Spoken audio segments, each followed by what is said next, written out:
The bridge at Carentan.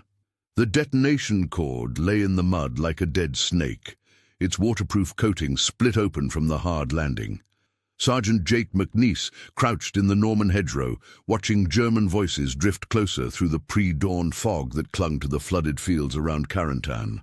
The bridge they were supposed to destroy stretched 50 yards ahead, its stone arches intact and defiant against the grey June sky.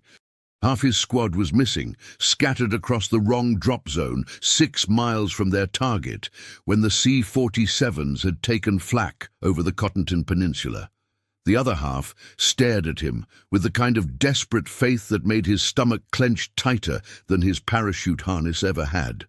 "Sarge, that cord's shot to hell," whispered Private Ragsman, pointing at the frayed explosive wire that was supposed to link their remaining TNT charges. "We got maybe 30 feet of good line left." McNiece spat into the churned earth and studied the bridge through the grey light. Intelligence had called it a routine demolition. Drop in, plant charges, blow the span before German armor could cross the narrow causeway that led from the flooded countryside toward Utah Beach. Nothing routine about it now. Their main satchel charges had scattered on impact when McNiece's chute caught a farmhouse roof, leaving him dangling 20 feet up while mortars walked across the drop zone below. What they had left were primer blocks, loose sticks of TNT, and that pathetic length of detonation cord that looked like it had been chewed by the same rats infesting every barn in Normandy. The voices were getting closer now. McNiece could make out the heavy footfalls of a German patrol, maybe 8 men, sweeping the riverbank where morning mist rose from water that had been deliberately flooded to stop exactly the kind of airborne assault they were attempting. In 20 minutes, dawn would break fully over the Norman hedgerows, and they'd be exposed in open ground with nowhere to run.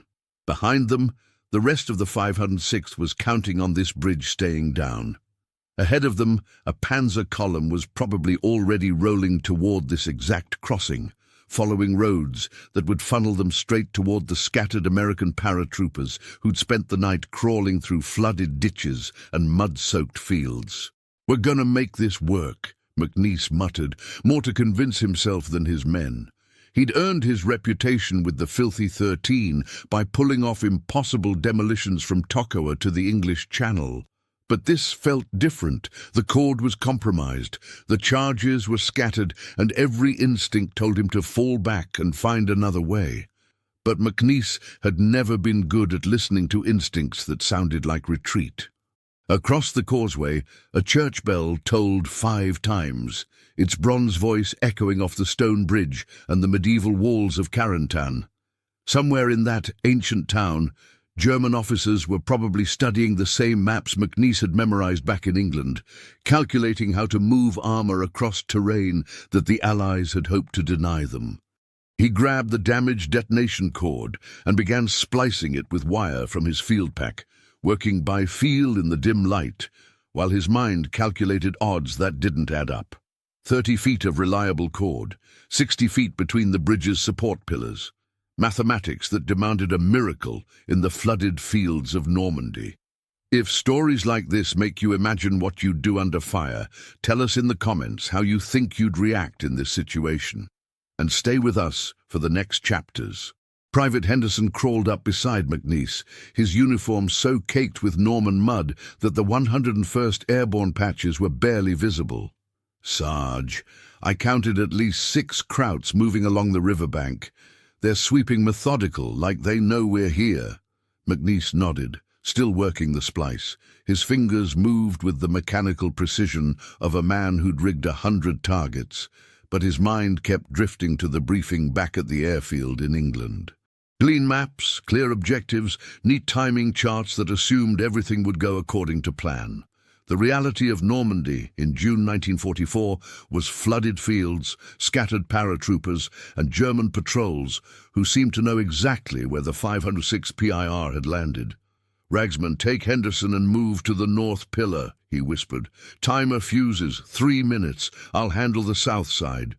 Ragsman's young face went pale in the growing light. "Sarge, you can't reach the south pillar with that cord." "It's too short by half." McNiece looked at the frayed wire in his hands, then at the bridge, then at the faces of his men. They were kids, most of them.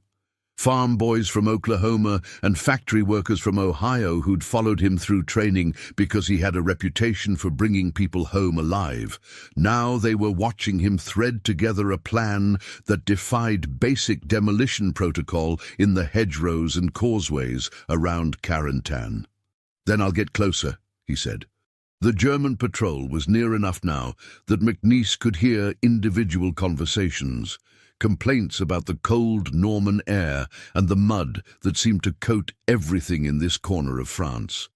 He belly-crawled toward the bridge, dragging the spliced detonation cord behind him like a lifeline. Every few yards he stopped to reinforce the connections with electrical tape, knowing that one weak splice would turn the entire mission into an elaborate suicide. Captain Morrison had been clear about the mission parameters. Deny the bridge to German armor, hold until the 2nd Battalion could establish a defensive line along the causeway approaches. Simple orders that assumed the filthy 13 would drop on target, with full equipment and face token resistance from a demoralized enemy. Instead, McNiece found himself crawling through marsh grass toward a bridge that German engineers had obviously prepared for demolition themselves. He could see the telltale scoring marks where charges had been pre-positioned, then removed. They'd expected to blow it themselves if the Americans got too close. Now it was a race to see who could destroy it first. The bridge loomed above him, its medieval stonework scarred by artillery, but still solid. McNiece worked his way underneath, feeling for the structural weak points where TNT would do the most damage. The cord stretched taut behind him, every foot bringing him closer to the limit of what his spliced wire could handle. From the direction of Carentan, he could hear the distant rumble of engines, heavy vehicles moving through the narrow streets of the ancient town. Tanks, probably. The panzer column that intelligence had warned them about, rolling toward this exact crossing because every other bridge for 5 miles had already been blown by other units of the 101st Airborne. Behind him, Ragsman and Henderson were setting their charges with the quiet efficiency of paratroopers who'd done this before in training, but never with damaged equipment in a Norman marsh while German patrols closed in. McNiece pressed his back against the cold stone and continued working, placing charges with the methodical calm of a man who understood that panic was just another way to die in the flooded countryside around Carentan. The detonation cord finally ran out, 6 feet short of the ideal placement.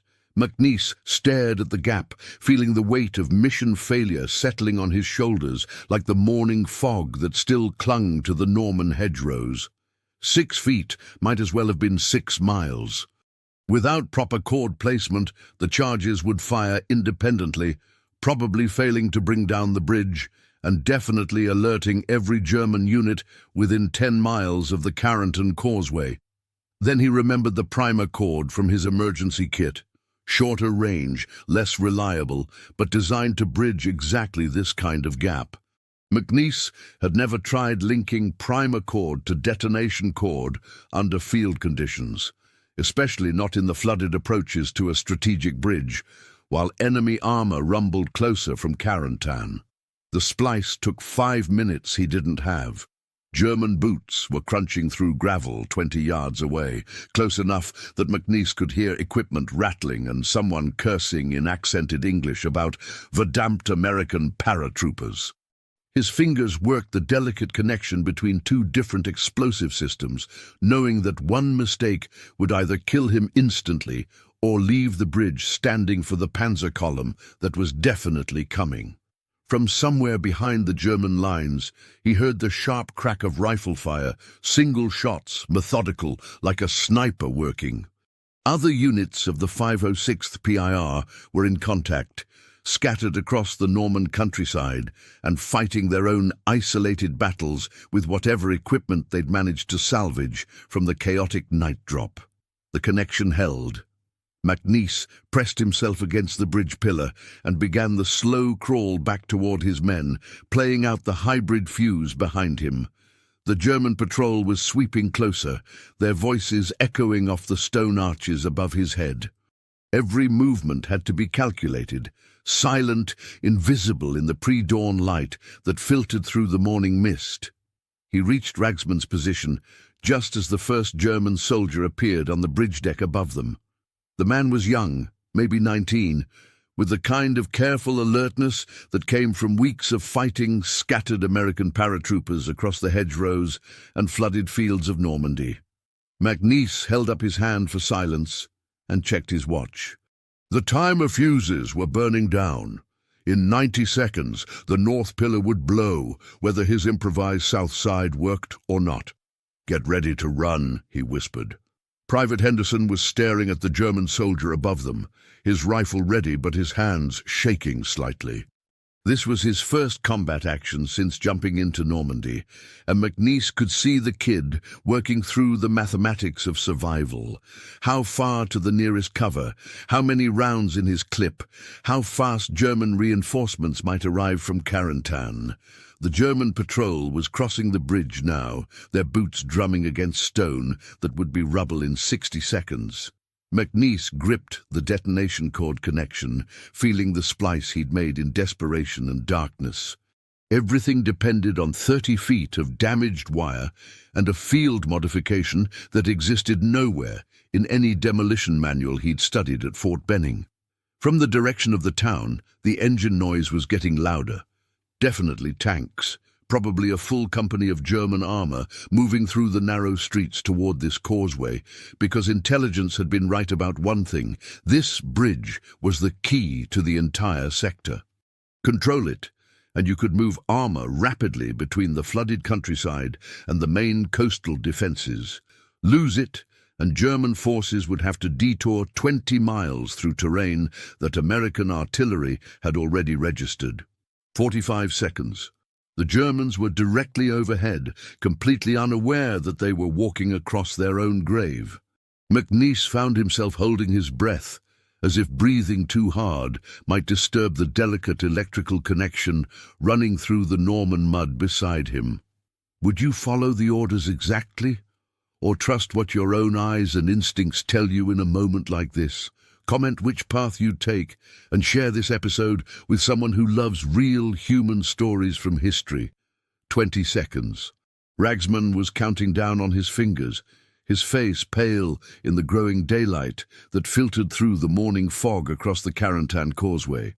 Henderson had his rifle ready, knowing that if the charges failed, they'd have to fight their way out of a hopeless position against a German patrol that had them surrounded on 3 sides. The explosion came as a double thunderclap that shook the Norman earth and sent chunks of medieval stone spinning through the morning air above the flooded fields. McNiece's improvised splice held just long enough to link the north and south charges, bringing down both sides of the bridge in a synchronized collapse that dropped the entire span into the river below with a sound like the end of the world. When the dust settled, 3 German soldiers were dead, and the rest were fleeing toward their own lines, shouting warnings about American demolitions teams in the hedgerows around Carentan. The bridge was gone, reduced to broken stone and twisted metal jutting from the water, like the ribs of some prehistoric beast. In the distance, McNiece could hear the rumble of approaching armor suddenly changing direction.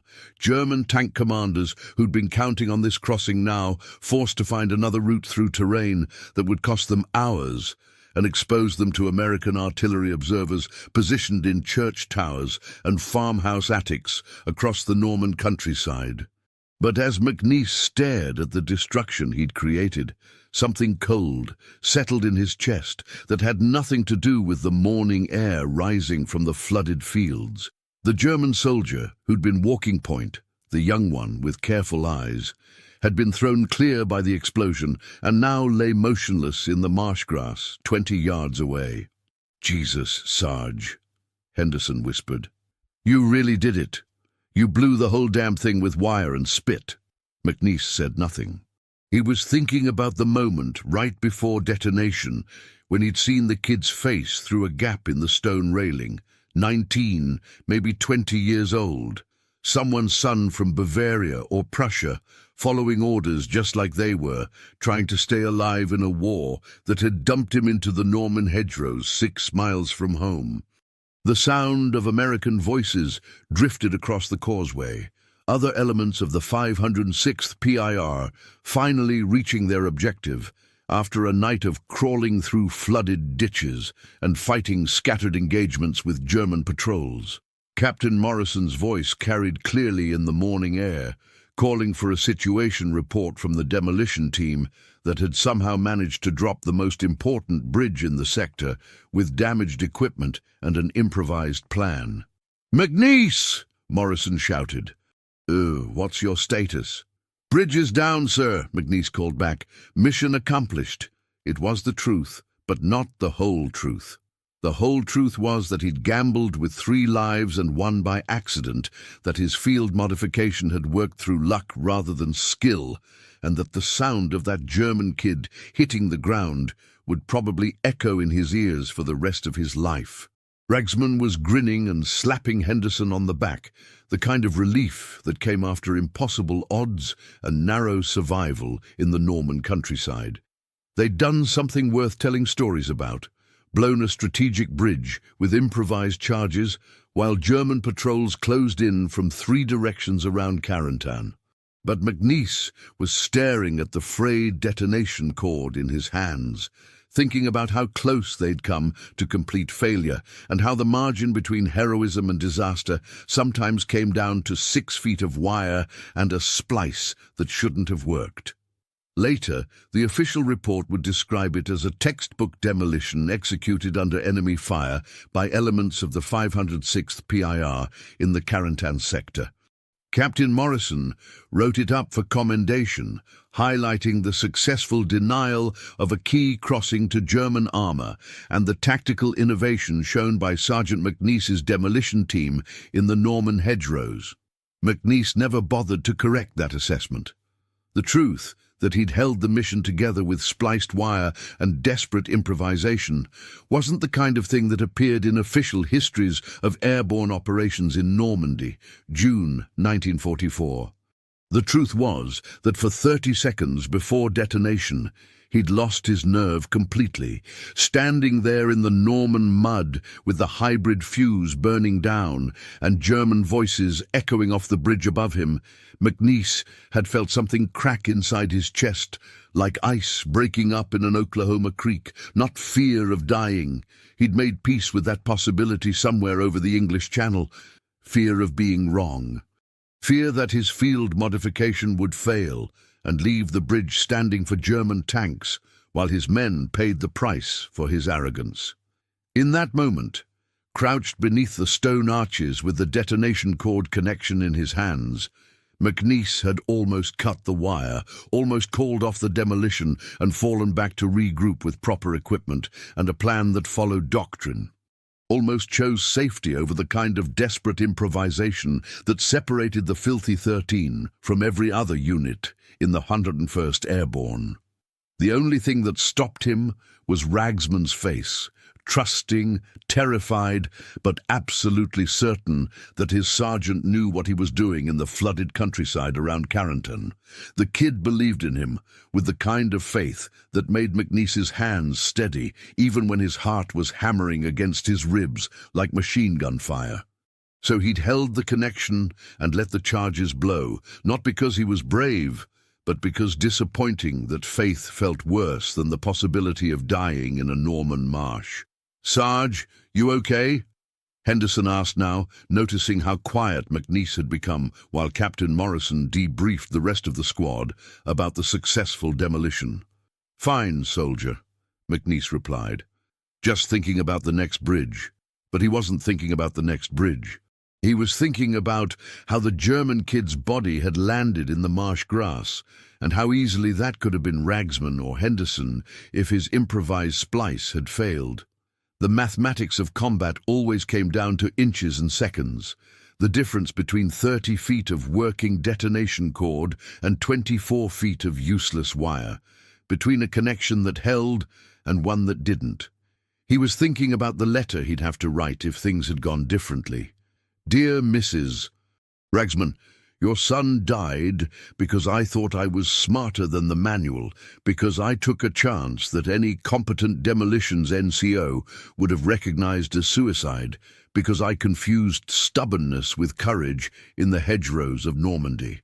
3 days later, when they finally linked up with the main body of the 506th PIR near the approaches to Cherbourg, McNiece learned that the Carentan Bridge had been the only successful demolition in their sector that morning.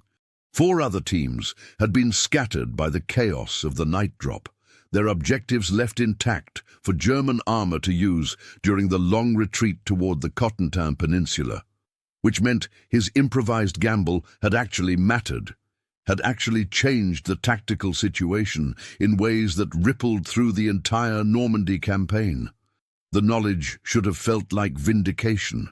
Instead, it felt like a weight he'd carry for the rest of the war and beyond. 40 years later, McNiece would still dream about that frayed detonation cord, the splice that shouldn't have worked, and the moment when being too stubborn to quit had somehow been enough to bring his men home alive from the hedgerows around Carentan. The dreams always started the same way, standing beneath the stone bridge in the pre-dawn darkness, holding that hybrid connection in hands that trembled no matter how tightly he gripped the wire. Sometimes the splice held, sometimes it didn't. Sometimes the German kid walked away instead of crossing the bridge. Sometimes Ragsman and Henderson died in the explosion that should have been controlled but turned into chaos. The variations didn't matter. What mattered was the moment before detonation, when everything hung on a field modification that existed nowhere in any manual, executed by a demolitions NCO who'd learned his trade blowing tree stumps in Oklahoma before the war taught him how to destroy bridges and buildings, and the lives of young soldiers who were just following orders in the Norman countryside. McNiece's granddaughter found the official commendation in a shoebox after his funeral, along with photographs of the Filthy 13 and a letter from Captain Morrison recommending him for promotion based on his actions in the Carentan sector during the Normandy campaign.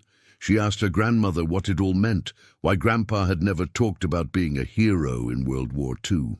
He said the heroes were the ones who didn't come home, his widow replied. He just did his job and got lucky with some wire. But she remembered the nights when Jake would wake up talking about bridges and connections, about kids who trusted him to know what he was doing when he wasn't sure himself.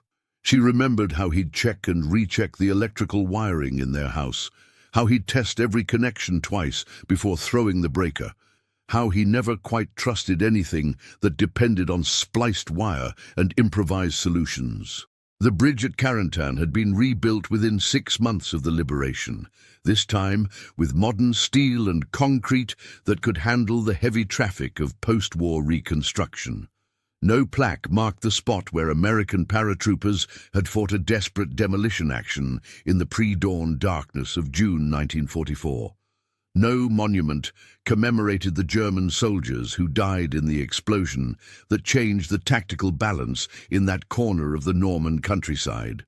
Just a bridge that carried French farmers and German tourists across a river that still flooded occasionally during heavy rains, washing away the careful boundaries between past and present, between memory and history, between the legends that get written in official reports and the truth that gets carried in the dreams of old soldiers. The detonation cord that had caused so much trouble was probably still buried somewhere in the Norman mud, its waterproof coating long since rotted away, but its copper core still conducting electricity through soil that had absorbed the blood and sweat of 2 armies fighting for control of medieval stone and modern strategy.